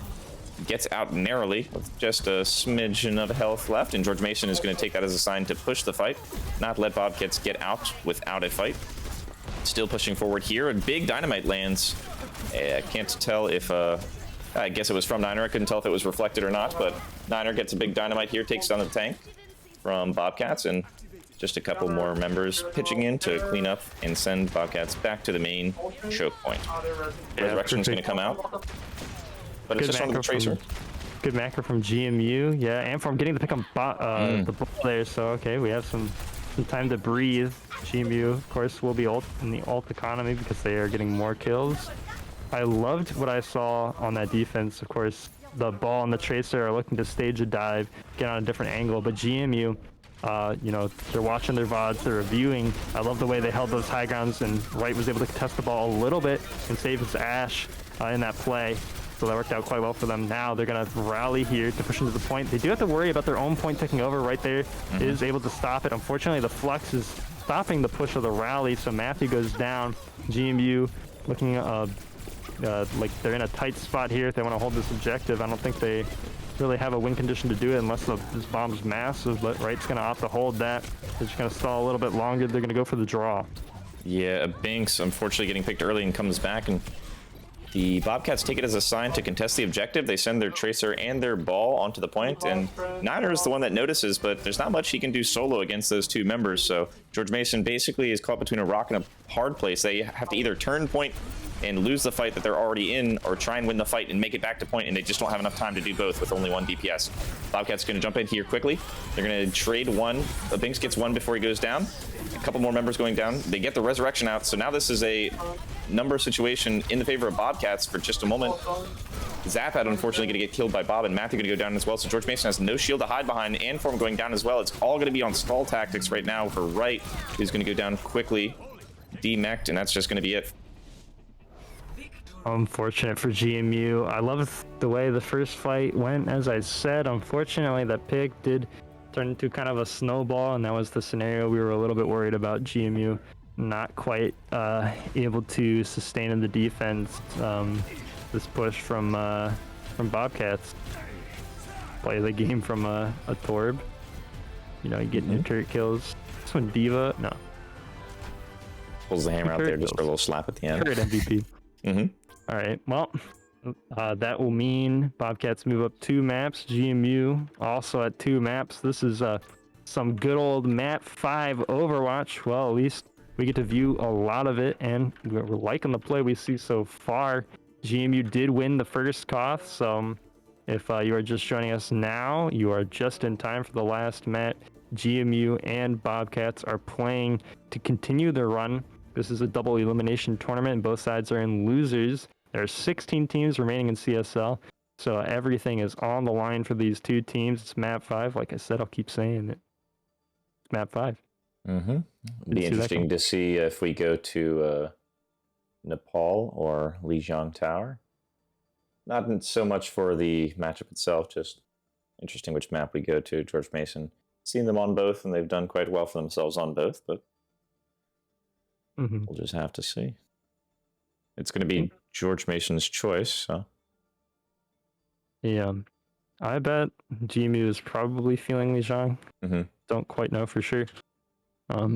They've done phenomenal on Nepal and also Lijiang as well.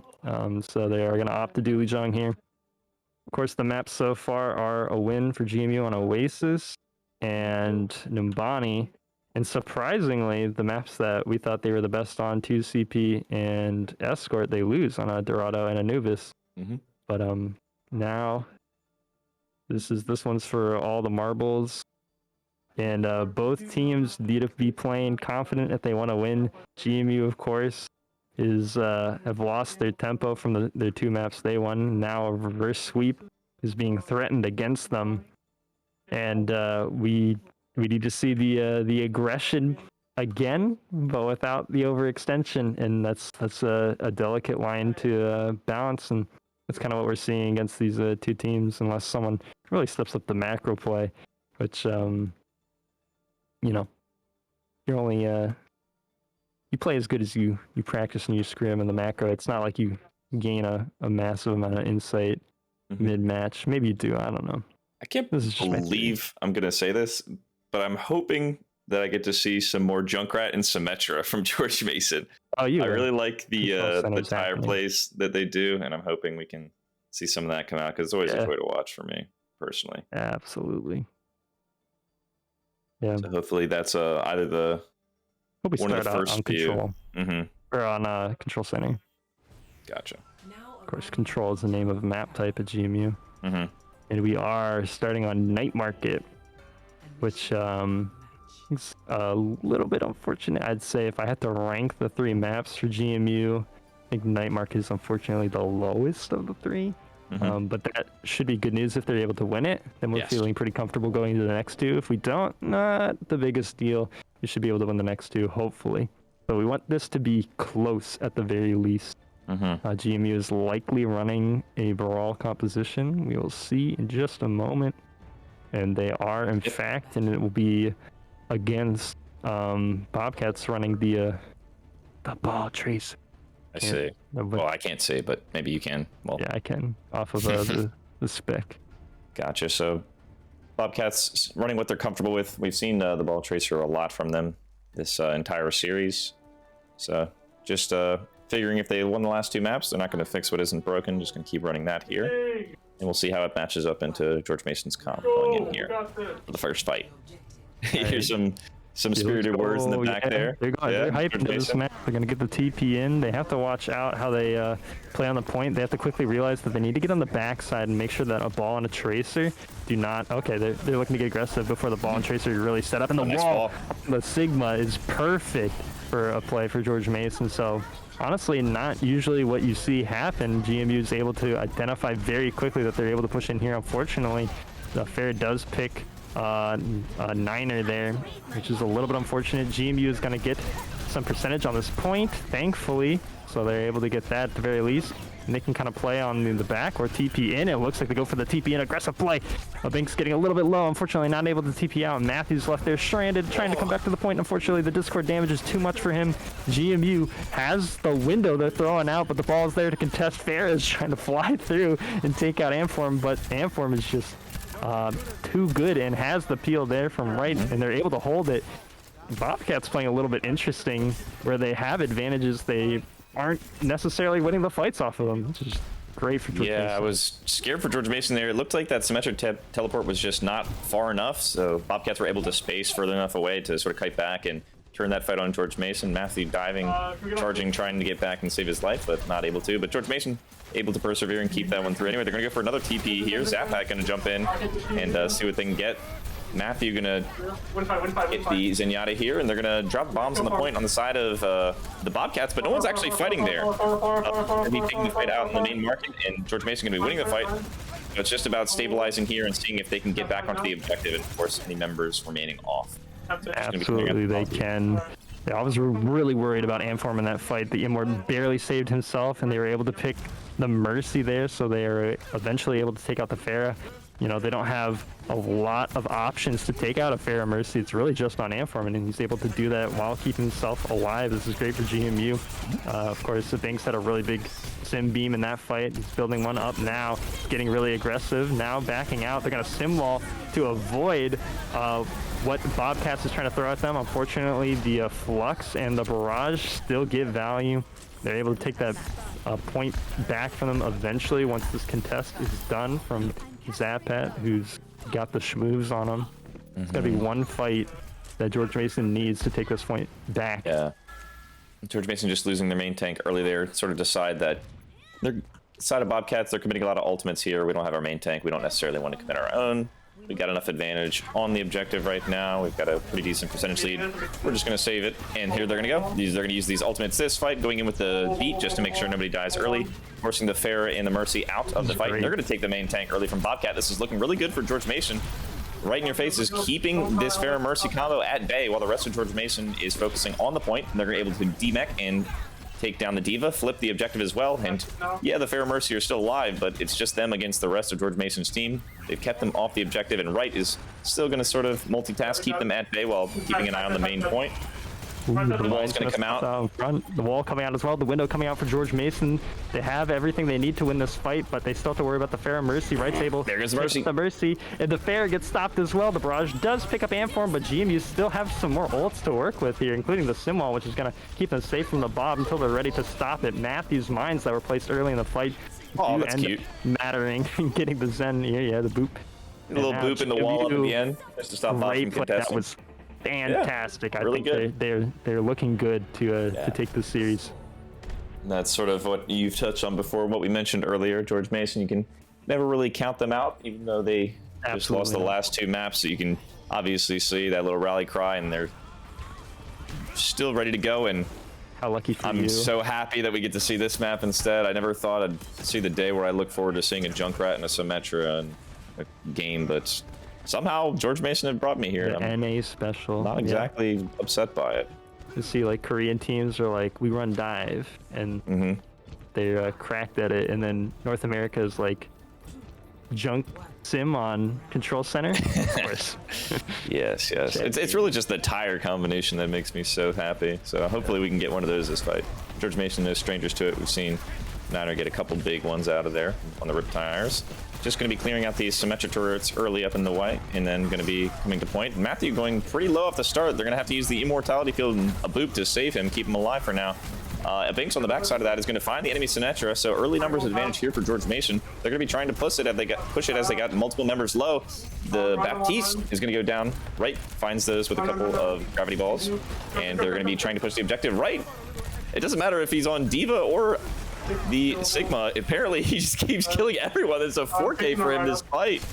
Just launching bombs and gonna have more than half his ult percentage off that first fight. Really good for George Mason. Right, finding a lot of angles there to just lay down damage, and might not even think he's playing off tank here.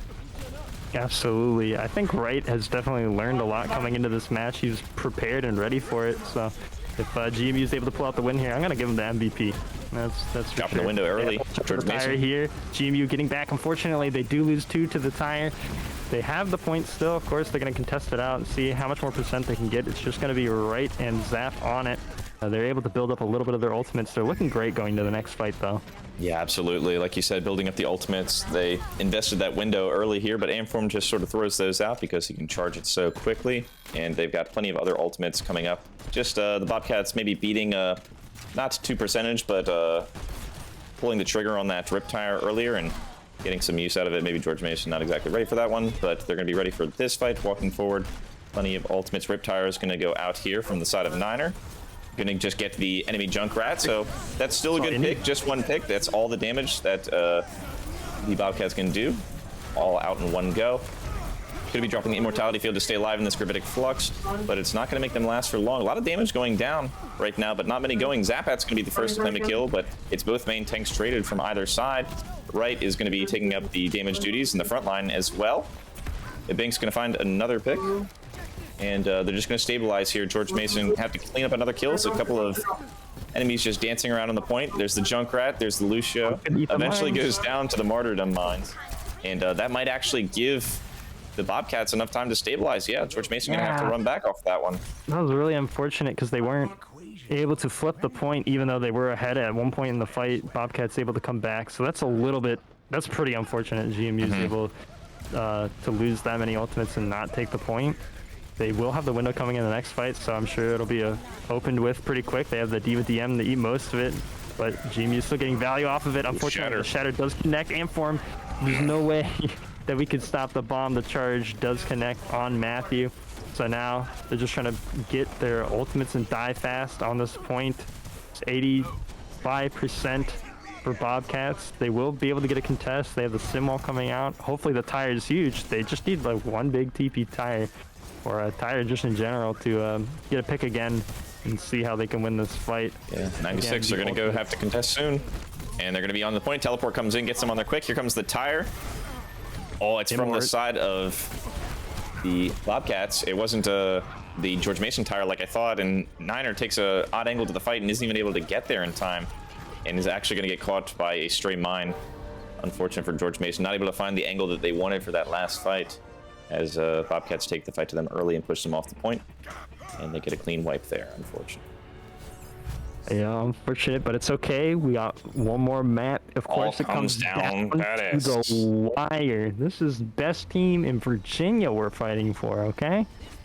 Of course, 3 teams from Virginia made it to top 16, so as far as I'm concerned, I don't know, maybe we're the best state out there. Kind of a stacked state, yeah, maybe. I don't know, kind of stacked. Kind of quirky. GMU running some quirky comps today, but now back over to some traditional 6-man dive, that is. So we'll see how this works out for them. Bobcats, I'm sure, are running something similar. Looks like they're actually going to be running the Brawl, which means GMU has to play slow into that, and it means Niner will have to identify that he needs to to the Tracer. So we'll see if they can do that. It's usually what you do against the brawl competitions. This Reinhardt or Reaper's a little hard to get value on. They have to play slow into this. This isn't exactly what GMU wants to see on the enemy side, but of course it is winnable if you have good macro. We'll see how they play it. They have to watch out for the May getting some freeze on the front line of George Mason. The wall doesn't really connect on any members of GMU, so they're able to slowly grind up their ults. Again, coalescence, you know, anything like that. If they can get that in the fight early, then they can win this. Eventually, Brawl will run out of resources. Of course, that can happen to us too, so we have to be careful. This is so far so good, exactly how you want to see six-man dive being played against the Brawl. No one going down. They have to watch out for the window. The hack lands on Reinhardt. Matthew getting very low. Unfortunately, Niner does get picked here, so this is looking pretty bad for GMU. They're looking to just grind the rest of their ults and hopefully take it back next fight. So far, at least they did not let the point flip over. Got able to stall a little bit longer there. Yeah, unfortunate. Niner gets into the back line there and has a couple targets that he can take, just isn't able to focus any single one of them down. They all have some heals keeping them alive and just gets traded out, and that spells the end for George Mason's fight there. Niner, a big portion we say, as we said before with this Sombra in the back line, big portion of their damage. Bobcat's going to go quick. They're going to shatter bomb here. Binks is in the back line though. Big ultimate from Zapat equalizes, and Binks is able to get the hack on the Diva in the back to keep her from remeching, and giant primal rage from Matthew as well gets 2 and a 3 once he comes out of it. George Mason out of nowhere, just taking the point right back. Yeah, that was a really scary play. Bobcats were looking to pull the trigger because they had a lot of ultimates as well. The shatter bomb could have been big, but thankfully Zapat gets the beat in time. Everyone far enough from the bomb that did not kill them. They have the of course, EMP play here to work with. Matthew, unfortunately, getting answered by the Reaper. There's the EMP. They're looking for the targets. Unfortunately, May does not get EMP'd somehow, so then the Blizzard stops this push. GMU not able to win this fight or have a chance at stalling very long even, or grinding their own ults. Just going to be Zapat on the point, dancing around for a little while, trying to get an extra bit of percentage. But how long can a Lucio truly survive against an entire team? They're able to stall a little bit longer. George Mason Honestly, this is great for GMU. This is exactly what they want to do. If they can keep the stall up, one member at a time, maybe even get a pick or two, who knows? Yeah. They might be able to turn the fight. Honestly, they're looking to grind ults off of this because it's really hard to grind it otherwise. So if they get the point just ticking, this is just perfect for GMU. No, that's an extra 20% that George Mason sort of pulled out of their hats, just magically out of nowhere. So that's good for them. Of course, our Patriot logo has the little hat. That's where we get it. What are those hats called? I don't know what they're called. Oh gosh, I've played so much New World that I should know, but a tricorn maybe? Baby. That's other tricorns. I don't know if that has the same ring to it. Anyway, GMU going in this next point with an EMP and a bomb. The bomb comes out. The EMP, the wall is stopping it from going and connecting with the rest of the members. They have the beat to sustain on the side of Bobcats and the Reaper ult as well. So unfortunately, GMU not able to stop or take Bobcats' point from them, but they did get a lot of ultimates out. Unfortunately, I think the next fight they will have to worry about the May ult and the Shatting. Yes, but they did, the Bobcats did use their Blossom there, but it was sort of already after the fight has ended, so Niner has a chance to equalize here with his Blossom coming up. They could get a big one here. The Diva eat. They switch off of the Sombra onto the May, so which I sort of like that. They haven't been really capitalizing on the EMPs that they've been getting, so I think switching over to the May, just sort of matching is a good job here, especially with the Binks, who can do some good walls. Blizzard's going to come down here. Oh, but there's the Blossom. X3, unfortunately, I don't know if it's enough for GMU. Niner's still up. He's trying to convert this fight. It's just Zapat. He's going to have to do some It's at fancy 99. moves. Yeah, he's trying to get the schmoves on him, not die to the Reaper. Unfortunately, they do finally get the angle on him. Oh, the ball's going to be your time. Yes. There's still hope for GMU. It's going to be hard. The May is going to freeze this Matthew here. Unfortunately, GMU not close to any other ultimates. It's just the beat. And it's going to be the Blossom coming out for Bobcats. This is not looking good for GMU, but at least Niner gets one pick. He's frozen off the point. We do get one more touch in there. I'm switching around to see who it is. Zapat crazy on this league contest, but no. GMU falls to Bobcats. in a nail biter of a series, unfortunately ending in a reverse sweep. Bobcats winning it out. That's a GG's though. Crazy GG's. My goodness.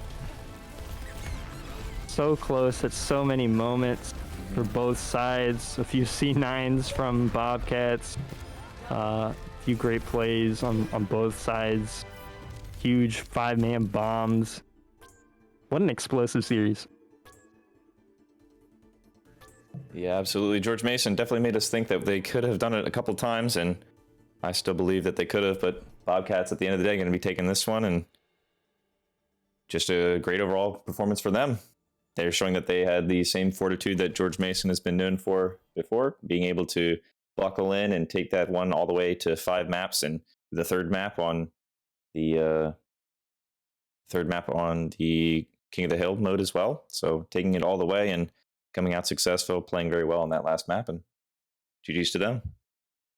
Yeah, it's it hurts when it happens. It's hard to remember that is a match definitely to be proud of. You know, if one more thing went in your favor and you won it, you would be ecstatic with joy right now. But your performance was basically the same as that outcome, and that's what GMU needs to remember. Hope they're not taking that too hard. They do have one more or two more leagues actually that they're playing in.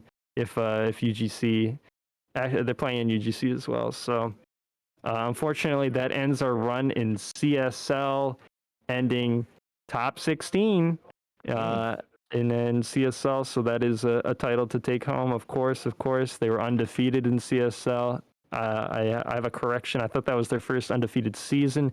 It actually did happen in spring of 2020, where there was a group phase in what was formerly known as TESPA, the last TESPA season. They were able to pull out an undefeated season as well. It was pretty short. It was like 6 games, but nonetheless, they were able to do it. But back onto this league, it is done. ABC is done. Mace, of course, is still going on. Playoffs will be coming around very shortly for that. Of course, Shenandoah is in that league, so there will be more great Overwatch ahead. And UGC is still running a small tournament, so we'll see if we can get any footage of that. But GMU, definitely a very strong team. Looking forward to seeing more of them. Very proud of what I saw today. And we will catch you guys next. Do go over to the BMS stream. I think that is on YouTube to support some more GMU Esports. We have a big Smash tournament going on that you guys should go and check out if you have any interest in that.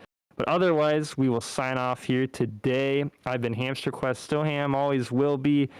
Not always 100% a truth teller. I did lie today. That's what I'm most upset about, to be honest. That's all right.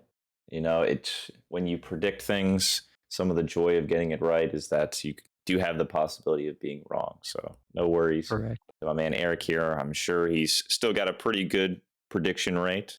Pretty good record. My name's Griff. I've been here as well, formerly invited and appreciative of the opportunity. Hope you all had a good time watching and spectating along with us today. George Mason taking on the Bobcats. I'll take it away, send it away to Eric. All right. Yep. That is all well said.